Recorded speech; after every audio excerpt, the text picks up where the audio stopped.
The Abomination is returning to the MCU, and hopefully we will get to see him and the Hulk go toe-to-toe one more time.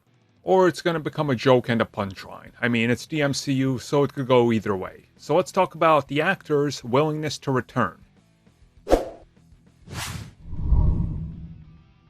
When it finally came to the return of the Abomination in the MCU, I guess you could say Abomination fans are eating real good in the modern times. I mean, he had an appearance in The Incredible Hulk, and then there was a few throwaway lines and mentions about him in Agents of S.H.I.E.L.D., but that was really it. Nothing more was made of anything in relation to the character, really. And then you have the combo of Shang-Chi and, of course, the return of Abomination and She-Hulk, which will further flesh out where the character's been and what he's up to. Now, one of the big things that has to do with The Incredible Hulk and Abomination from that film is, of course, Tim Roth, the actor.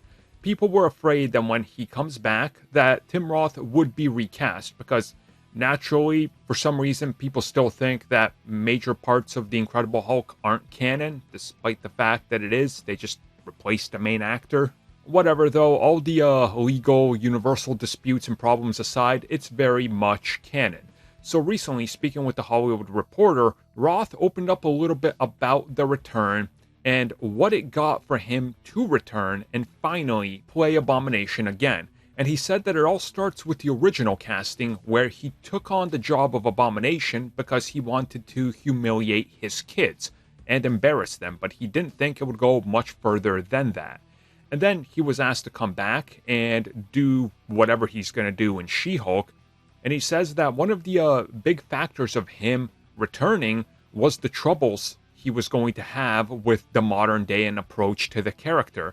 But it was really Mark Ruffalo and the trouble he was having with the character and adapting it, and seeing Ruffalo act, obviously due to mocap and stuff, that ultimately convinced him to return and do the Abomination thing again, because he's seen how natural it can be, the sense of humor that comes with it, and of course the story that was presented to him, which makes me think that, again, if he saw Mark Ruffalo in mocap and doing things, that probably we're going to see these two go toe-to-toe. I mean, I would assume, but then again, you can never be too sure how Marvel is going to take anything in relation to the Hulk and subvert expectations, for better or for worse. And it's one of these things where, if you guys look back at the production of The Incredible Hulk, how they did the Hulk back then to how it's done now, and how Marvel Studios changed it, it's 100% different.